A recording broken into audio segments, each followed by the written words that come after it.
Hi guys.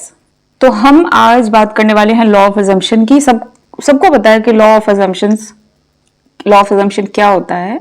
लोगों को लगता है कि सिर्फ एक डिसीजन बनाना और एक assumption banana law of assumption है। यहां पे ही आप गलत होते हैं,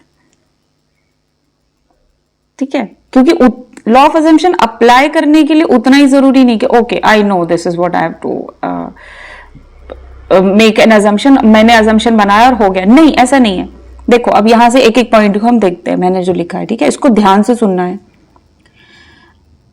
आप जो चाहते हैं, व्हाट यू वांट मैनिफेस्ट, जो आप चाहते हैं वो मैनिफेस्ट होता है या कुछ और मैनिफेस्ट हो रहा होता है। क्योंकि हम सबको एक शिकायत होती है ना, हम सारे लोग कहते हैं कि मुझे सारे लोग आके कहते हैं कि मैम मैं मैनिफेस्ट कर रहा हूं बट ये हो कुछ और रहा है ना। या कुछ लोग बोलते हैं कि मैं 4 महीने से मैनिफेस्ट कर रहा हूं, मैं 6 महीने से मैनिफेस्ट कर रहा हूं बट कुछ और हो रहा है, पर मैं मैनिफेस्ट कर रहा हूं। तो आप क्या मैनिफेस्ट कर रहे हो? आप ये मैनिफेस्ट कर ही नहीं रहे हो जो आपको चाहिए। आप मैनिफेस्ट कर रहे हो आपकी ओल्ड प्रोग्रामिंग को, क्योंकि आपकी ओल्ड प्रोग्रामिंग भी तो हो रखी है ना। वो ओल्ड प्रोग्रामिंग में क्या क्या आता है? आप पहले तो ये बताओ आप कितने साल के हो, राइट? तो आपकी एज के अकॉर्डिंग आप कितने लोगों से आज तक मिले होगे, आप कितनी कितनी जगहों पे गए होगे, कितनी जगहों पे क्या क्या देखा होगा, कितने कल्चर्स, कितने चीजें, कितने लोगों की बातें सुनी होंगी। हर एक चीज से आपका पैटर्न, बिलीफ, फियर, डाउट बनता है। वो आपका एक प्रोग्राम बन जाता है क्योंकि उसको आप मानने लग जाते हो। वो भी एक अजम्पशन है ना, ये भी तो सारा एक अजम्पशन का पैकेज हो गया, करेक्ट? तो ये भी तो लॉ ऑफ अजम्पशन यहां पे भी तो अप्लाई हो रहा है ना। This is also not real, this is also not real, this is ये इनपुट है जो आपने दे दिया अपने लॉ ऑफ अजम्पशन प्रोग्राम में। ये भी रियलिटी नहीं है, पर जो आपने दे दिया वो मैनिफेस्ट हो रहा है। तो ये एक बात तो प्रूफ करता है कि लॉ ऑफ अजम्पशन मैनिफेस्ट होता है। लॉ ऑफ अजम्पशन से आप बहुत आसानी से मैनिफेस्ट कर सकते हैं, लेकिन पहले आपको समझना तो पड़ेगा कि क्या करना है, कैसे करना है, राइट? अब आपको अपनी इनर वॉइस को सुनना है अपने, क्योंकि वहां पे आपके क्या थॉट्स हैं, ठीक है, आप क्या सोचते हो, आपकी बिलीफ सिस्टम क्या है, किन चीजों से आप डरते हो, किन चीजों को आप मान लेते हो कि ये पॉसिबिलिटी, वो पॉसिबिलिटी, ऐसा ही होता है, वैसा ही होता है। ये चैटर को बंद करना पड़ेगा, ठीक है? और जो भी आप इजीली बोल देते, जैसे मान लो मैंने बोला कि ये आप ऐसे करो, लेकिन आपने बोला नहीं मैम ये तो ऐसा नहीं, ऐसे होता है। मैंने बोला कि ये आपको मिलेगा, आप बोले नहीं मैम ये कैसे मिल सकता है, ये तो ऐसा पॉसिबल ही नहीं है ना। तो ये जो पॉसिबल है नहीं है, सबकॉन्शियस माइंड को उससे कोई मतलब नहीं रहता है। वो ये देखता है कि आपने क्या सेट करा हुआ है, व्हाट इज योर अजम्पशन, वो आपको मैनिफेस्ट करेगा, ठीक? तो आपको यही चीजों को ड्रॉप करने की, मैम क्या पॉसिबल है क्या नहीं है, बट ये दिख रहा है, ऐसा नहीं। इनर वॉइस को चेक करो। अगर इनर वॉइस में आपके सिर्फ डर है, कुछ बहुत पुराने बिलीफ हैं जो आप सालों से सोच रहे हो, अभी भी वही है, जो डाउट आप बचपन से करो वो अभी भी वही है, वही पैटर्न चल रहा है, तो उस केस में अब आप कोई भी नया चीज बोलोगे ना मुझे ये चाहिए, नहीं मैनिफेस्ट होगा, यही मैनिफेस्ट होगा। बार बार आपको यही चीज मैनिफेस्ट होके आएगी। इस चीज को आप लिख लो, ठीक है? ये चीज समझ लो कि कुछ भी कर लो मैनिफेस्ट होगा at the end of the day. ये इसलिए इसको पकड़ना है मैं पहले कि हमारे वो इसमें चलता क्या है, ठीक है? अब यही चीज क्या होते हैं, हमको करना क्या, यहां से हम आएंगे इस दूसरे पॉइंट पे। आपको यहां पे दिख रहा है ना कि मैंने लिखा है रीइंफोर्समेंट ऑफ अजम्पशन, उसके बाद मैंने लिखा है is crucial and important. Crucial इसलिए लिखा है क्योंकि डेंजरसली क्रूशियल है ये। एक अजम्पशन क्या होता है कि एक अजम्पशन के साथ बहुत सारे डाउट्स, फियर, बिलीफ और पैटर्न जुड़े हुए होते हैं एक अजम्पशन के साथ, है ना? Because at the end of the day it's frequency. तो फ्रीक्वेंसी कैसे बनती है, राइट?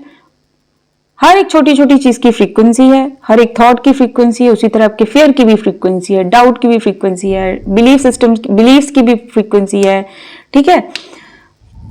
तो वो एज अ पैकेज काम करती है, ठीक है? तो अभी क्या है कि आपका अगर ये मैनिफेस्ट हो रहा था, लेकिन हमको चाहिए कि कुछ और चाहिए कि ये मैनिफेस्ट होना है, तो हमको इसको अभी रिइंफोर्स करना पड़ेगा ताकि वो ये बन जाए। समझ में आ रहा है?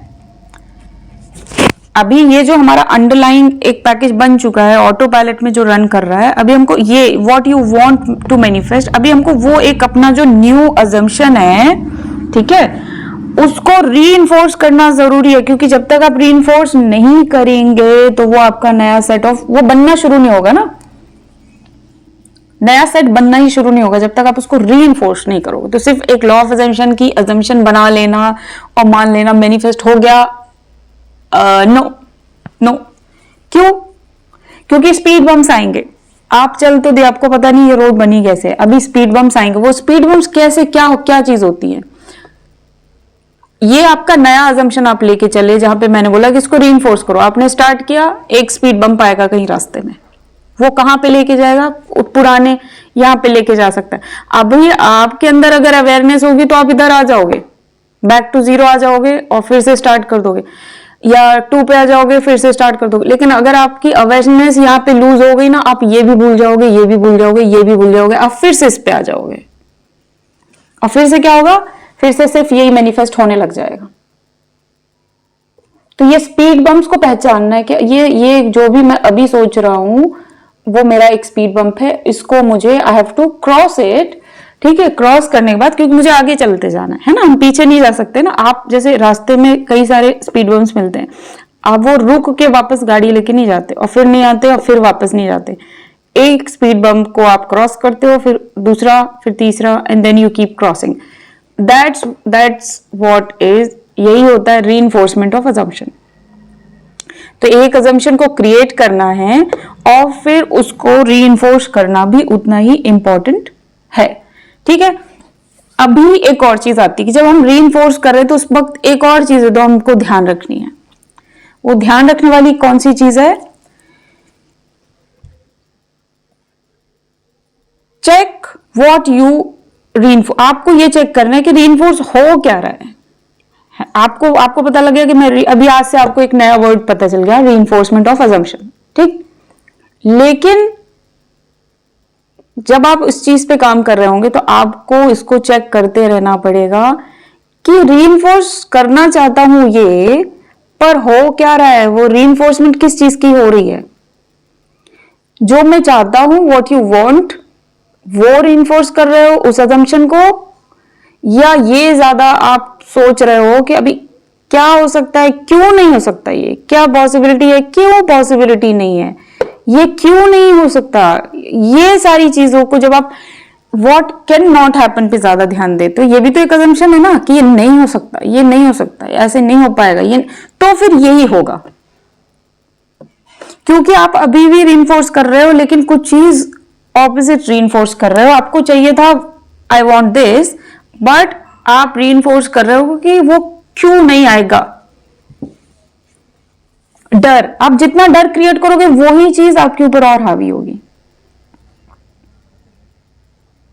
जैसे आपका कोई कोर्ट केस है, आप बार बार सोचो कि मेरे राइवल्स हैं, मेरे नहीं हो सकता, कोई आपका बंदा हॉस्पिटल में है, नहीं है वो तो उसके चांसेस नहीं है क्योंकि डॉक्टर ने कह दिया है, ऐसा कह दिया है, वो कह दिया है, अभी तो ये कुछ नहीं हो सकता। तो आप वही रीइंफोर्स कर रहे हो ना, बार बार उनकी वही कही बात को आप दिमाग में चलाते जा रहे हो, चलाते जा रहे हो, चलाते, लेकिन आप कैसे हो रहे हो, ये बंदा मेरा घर में ठीक हो क्या आ जाए। वो एक बार सोच रहे हो, लेकिन ये चीज आप 100,000 बार सोच रहे हो कि उनने क्या कहा था, कि क्यों नहीं हो सकता।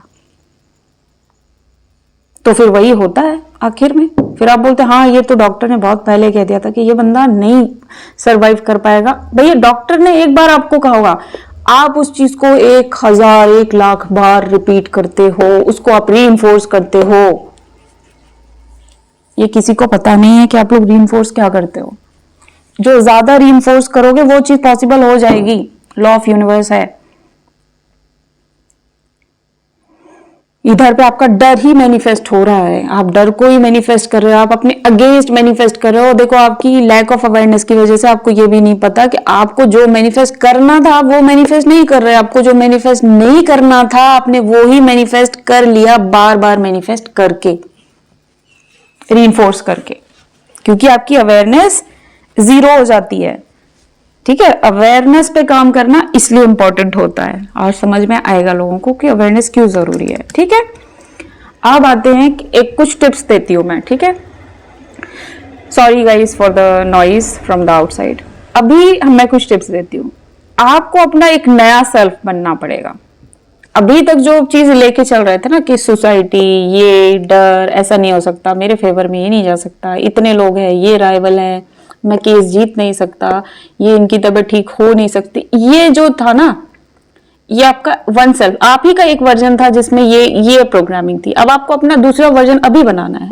मैं कौन हूं, अब मैं क्या सोचता हूं, अब मेरा अजम्पशन क्या है, अब मेरा बिलीफ सिस्टम क्या है, अब मेरे थॉट्स कैसे हैं, वो आपको नया बनाना है। You have to become new. अब बनाने के लिए क्या होता है हम सब जानते हैं, जैसे ये हमारी मल्टीपल टाइमलाइंस होती हैं। आप किसी ऐसे टाइमलाइन पे बैठे होते हो जो 3D के बहुत करीब है, आप चूज कर लो कि मैं अभी यहां पे पहुंच गया।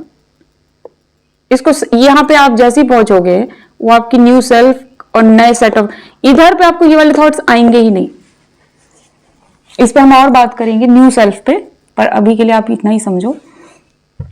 आपको अपने अजम्पशन के साथ बहुत स्ट्रिक्ट होना पड़ेगा, एक्सट्रीमली स्ट्रिक्ट। क्यों होना पड़ेगा? क्योंकि स्ट्रिक्ट नहीं रहोगे तो पुराने वाले वर्जन में जल्दी जाते हो आप लोग। ठीक है, स्टे कंसिस्टेंट। पहले तो आपको चूज करना है कि नया सेल्फ बनना है, उसको बने। आपका अजम्पशन आप एक आध क्रिएट करोगे, आप स्ट्रिक्टली क्रिएट नहीं कर पाओगे। लेकिन जब आप उसको ऐसे एज अ डिसीजन लेते हो ना कि have to become a new self, तब आप देखना you will have bunch of sets of belief system, sets of thoughts, sets of ये new thoughts, new quality thoughts, high vibrational thoughts, new decision making होगी, new assumption अपने आप आएंगे, तो आपकी न्यू सेल्फ बनेगी। ठीक, उसको स्ट्रिक्टली फॉलो करो। ठीक है, स्टे कंसिस्ट, उसके साथ आपको कंसिस्टेंट भी रहना है। Don't keep changing. अब आज सुबह आपने थोड़ा सा सोच लिया, दोपहर में फिर से वो 0 पे, फिर शाम को सोच लिया फिर 0 पे, कभी किसी दिन सुबह सोचा 1 पे, पूरा दिन वो सोचा 0 पे। तो ये come out of this 1 0 1 0 1 0 game. Choose 1 and then keep on rushing up the stairs. ठीक, यहां से आपको स्टार्ट करना है। ये आपका रिजल्ट है। 3D आपके साथ चल रहा है, 3D एक स्लोप की तरह है। ठीक, अभी इस पे हम आएंगे, बट मैंने आपको फिर भी दे दी कि आपको चलते जाना ऊपर की तरफ, एक सेट ऑफ अजम्पशन, बस चलते जाना है। क्योंकि जब आप न्यू सेल्फ नहीं बनोगे तो आपको स्ट्रेंथ कहां से मिलेगी एक सीढ़ी से दूसरी सीढ़ी पे जाने की? वो स्ट्रेंथ आपको यहां से मिलती है। जब आप अपना न्यू सेल्फ बनते हो ना, तो वो स्ट्रेंथ आती है आपको यहां से। यहां पे आए, उससे थोड़ा स्ट्रेंथ बनी, यहां गए, फिर और स्ट्रेंथ मिलती है, ताकत मिलती है, आप चढ़ते जाते हो चढ़ते जाते हो, और ये मिल जाता है। तो स्ट्रेंथ आपको ऊपर की तरफ लेके जाती है। स्ट्रेंथ में डाउट नहीं होता, स्ट्रेंथ में पता है कि नोइंग होती है, मुझे पता है ये मिलेगा, क्योंकि सबको पता है रिजल्ट यहां पे रखा हुआ है, मुझे सिर्फ ऊपर जाना है। Correct? It is going to feel uncomfortable but stick with it. अब जाहिर सी बात है, आप ऊपर की तरफ चढ़ रहे हो तो थोड़ा तो मेहनत लगेगी, है ना? तो अनकंफर्टेबल लगेगा, लेकिन यही की है, यही चाबी है, यही तो की है। यहां पे ताला लगा हो, इसको खोल के चले जाओ। हर हर हर सीढ़ी पे एक ताला है, उसको खोलते हुए निकल जाओ। Take it as a game, take it as a game, एक गेम की तरह इसको ले लो। अभी बहुत सारे लोगों को हमने कहते हुए सुना है कि think outside the box, come out of your comfort zone. मैं भी सेम चीज कह रही हूं यहां पर कि अभी तक जो आप ऐसे सोचते थे ना, ऐसा ही होता है, वैसा ही होता है, ये पॉसिबिलिटी होती है, उसने ऐसे कह दिया तो बस यही होगा, ये क्या होता है? ये आपका कंफर्ट जोन है, जिसमें आप उससे बाहर ही नहीं आ पा रहे हो, अपने ओल्ड सेल्फ से बाहर ही नहीं आ, वो आप कंफर्टेबल जोन में बैठे हो। आप अनकंफर्टेबल जोन में आओ। कोई भी चीज जिसके साथ आप फेमिलियर नहीं होते, वो अनकंफर्टेबल होती है। अनकंफर्टेबल का मतलब नहीं कि कोई इस चीज से बहुत डिफिकल्ट चीज है, नहीं, अनकंफर्टेबल है बस, because you are not familiar with it, you are not use to with it. अब उसकी आदत नहीं है, बस इतना ही है कंफर्टेबल और अनकंफर्टेबल का, सिर्फ आदत नहीं है आपको, उसको चेंज कर लो। अब इसको जानो, इसको एक्सप्लोर करो। जो लोग नहीं भी बिलीव करते, एक्सप्लोर करके देखो, चौंक नहीं जाओगे तो बोलना, यू विल बी शॉक्ड। ठीक है, इतना इतना चेंज आएगा कि आप अपने आप को पहचान नहीं पाओगे। अभी आते हैं फेथ पे। फेथ भी आपका एक अजम्पशन ही है, तो उसको सिर्फ एज अ वर्ड की तरह मत देखो, ओ आई हैव फेथ, मुझे फेथ है कि ये मिलेगा और हमने वहां पे फुल स्टॉप रख दिया। नहीं, फेथ इज हेल्पिंग यू, ये आपको ऊपर चढ़ने में हेल्प करेगा। तो आपको हर सीढ़ी में याद रखना है faith, faith, faith, faith, faith, faith. फिर यहां आ जाओगे, यहां पे फेथ और यहां पे नो फेथ, तो क्या होगा, स्लिप करके नीचे आ जाओगे 0 पे 3D में। टेक वैलिड, हाँ अब 2-4 इसमें 2 और रूल्स हैं जो थंब रूल की तरह काम करते हैं, मैं आपको उनको बताती हूं कि क्या है। जब भी आप रीइंफोर्समेंट ऑफ अजम्पशन पे काम करेंगे, ठीक है, रीइंफोर्समेंट ऑफ अजम्पशन पे जब भी आप काम करेंगे, आपको ये रूल और ये रूल याद रखना है। मैं बताती हूँ। पहला रूल है, क्योंकि अजम्पशन नहीं बन रही है तो थोड़ा सा अनकंफर्टेबल आपको लगेगा, उस पर आप रीइंफोर्समेंट कर रहे हैं, मेहनत लग रही है, आप उस पर कंसिस्टेंटली काम कर रहे हैं, लेकिन 3D आपके साथ रोज ही चल रही है। 3D को चेक नहीं करना है, कोई यहाँ पे आपको रिजल्ट नहीं देखना है, कोई आपको वैलिडेशन नहीं लेना है, ये काम ही ये है ही नहीं, आउट ऑफ स्कोप है, ये आउट ऑफ स्कोप चीज है। You are on a project, working on a project जिसमें 3D आउट ऑफ स्कोप है। तो जो चीज, जब हम प्रोजेक्ट पे काम करते हैं तो हम कैसे काम करते हैं कि जो चीज आउट ऑफ स्कोप होती है हम उसको कंसीडर भी नहीं करते, करेक्ट। यहां पे आपको 3D को बिल्कुल कंसीडर नहीं करना। हाँ, चाहे जो भी हो रहा हो, आपको ए चाहिए, आप बी हो रहा है, आपको चाहिए कि यार आग ना लगे, 3D में आपको आग लगी हुई दिख रही है, तो भी आपको कंसीडर नहीं करना है, क्योंकि वो वही तो इल्यूजन है, वही तो माया, आपको वो कुछ और दिखाएगी, आपको वो गिराने की पूरी कोशिश करेगी। आपका काम क्या है, ऊपर चढ़ते जाना। बिकॉज जैसे ही आपने 3D से वैलिडेशन लिया, ये है 3D एक स्लोप की तरह, ठीक, ये सीढ़ियां हैं, ठीक, यहां पे आप चढ़े, 3D से वैलिडेशन लिया 0 पे। अब मान लो ऐसे करते करते आप यहां तक पहुंच गए, मेहनत करते करते आपने 3D को यहां तक चेक नहीं किया था, यहां आके आपने 3D को चेक किया, फिर से 0 पे आओगे आप। आपको ये करना ही नहीं, आपको आपका टास्क ये थोड़ी कि इसको चेक करो, आपका टास्क है यहां पहुंचो। तो जो जहां पे हमें पहुंचना नहीं, हम उससे वैलिडेशन क्यों लेंगे, हम उस पर ध्यान क्यों देंगे? That is not the part of our project, हमारा वो टास्क ही नहीं है, ठीक है। अभी एक और चीज बताती हूं कि taking validation of the movement, taking validation of the movement from 3D, stop it now, ठीक है। ये चीज यहां पे मैंने लिखा हुआ है, ना तो हमें उसको देखना है ना कंसीडर करना, और ये आपका थंब रूल है। अब कोई बोले मैं दीदी कैसे होगा इसके बिना, फिर से वही चीज, आप आउट ऑफ स्कोप का मतलब होता है आउट ऑफ स्कोप। जब मैं सिखा रही हूं तो मुझे पता है मैं क्या बोल रही हूं। ये स्लाइड है, ये कैसे होगा इसके बिना, आपको फिसल के अगर 0 पे गिरना तो बेशक 3D पे ध्यान दीजिए। अगर आपको अपने पूरी मेहनत को 0 करना है और कभी भी टॉप पे नहीं पहुंचना है, अगर आपको कभी भी आप नहीं चाहते कि आपको रिजल्ट आए, तो आप बेशक 3D को चेक करिए, 3D को ही देख देख के चलिए, रिजल्ट नहीं आएगा, आपके 3 साल 4 साल 5 साल ऐसे ही वेस्ट होंगे। अगर आपको वो चाहिए तो 3D को करो, लेकिन अगर आपको आपका रिजल्ट चाहिए तो 3D को आग लगाओ, जाने दो, क्योंकि जब आपको रिजल्ट आएगा तो 3D में वो अपने आप रिफ्लेक्ट करेगा ना, तो आप यहां जाके देख लेना कि हाँ 3D में हो गया। अभी जब while you are on the journey, जब तक आपका रिजल्ट नहीं आ रहा तब तक आपको 3D से कुछ भी नहीं देखना है। जब रिजल्ट आ जाएगा तो वो तो खुद ब खुद दिखाई पड़ेगा ना, ठीक है। तो इसी तरह अभी हम और डीप में जाएंगे, ये हमारा आज पहला टॉपिक था, हमने इस पे बात की, ठीक है, लॉ ऑफ अजम्पशन पे।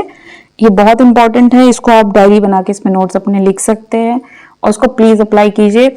और एक और बताती हूँ आपको जो आपको नहीं करना है, जब आप यहां से क्लासेस ले रहे हैं, समझ रहे हैं ना, कंटेंट को बहुत ज्यादा मत, अपने सबकॉन्शियस माइंड में ना सारे तरफ का गार्बेज मत भरो।